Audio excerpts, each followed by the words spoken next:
ने खोला मोदी के खिलाफ मोर्चा।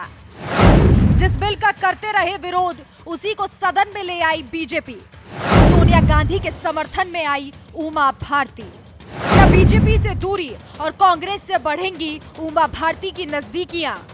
सदन में लोकसभा और विधानसभा चुनावों से पहले वोट बैंक को मजबूत करने के लिए बीजेपी महिला आरक्षण बिल तो ले आई, लेकिन अब यही बिल पार्टी के लिए गले की फांस बन गया है।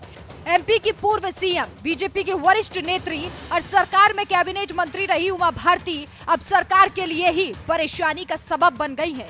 उमा भारती के तेवर लगातार बीजेपी के खिलाफ तीखे होते जा रहे हैं और उनके निशाने पर है अपनी ही पार्टी। उमा भारती के बयान अभी तक तो सिर्फ शिवराज सरकार को ही परेशान कर रहे थे, लेकिन अब उमा भारती ने सीधे सीधे मोदी से टक्कर ले ली है। उमा भारती ने सीधे पीएम नरेंद्र मोदी को निशाने पर लिया है। इसका कारण भी उमा भारती ने साफ कर दिया।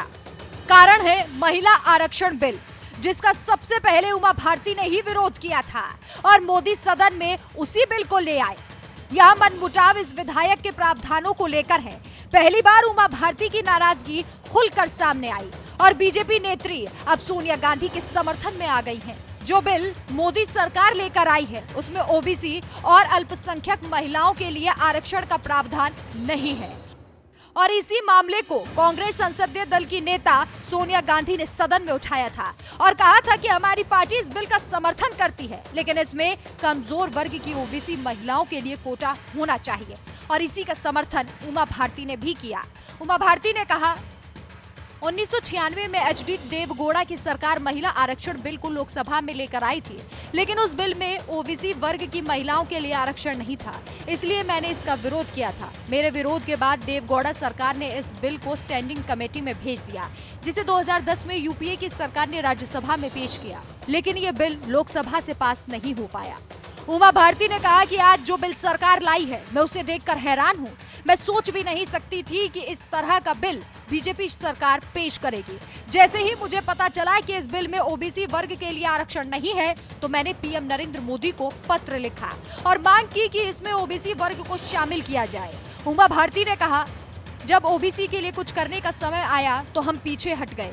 मुझे विश्वास था कि प्रधानमंत्री इसका ख्याल रखेंगे। मैंने सुबह प्रधानमंत्री को पत्र लिखा और विधेयक पेश होने तक चुप्पी साधे रखी। उमा भारती ने सोनिया गांधी की हर बात का समर्थन किया।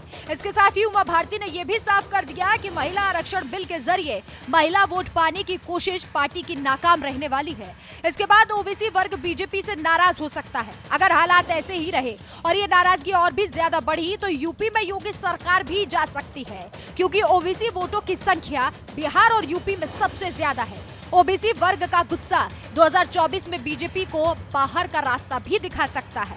वहीं मध्य प्रदेश में बीजेपी की फायर ब्रांड नेता उमा भारती की नाराजगी बीजेपी से लगातार बढ़ती जा रही है। पार्टी की जन आशीर्वाद यात्रा में उमा भारती को जगह न मिलने से समर्थकों में भारी रोष है। इतना ही नहीं, उमा भारती ने पीएम नरेंद्र मोदी जब एमपी आए थे तो उस कार्यक्रम का बहिष्कार भी कर दिया था। उमा भारती को एमपी में लोधी समुदाय का समर्थन हासिल है। ऐसे में उमा की बढ़ती हुई नाराजगी बीजेपी को भारी पड़ सकती है।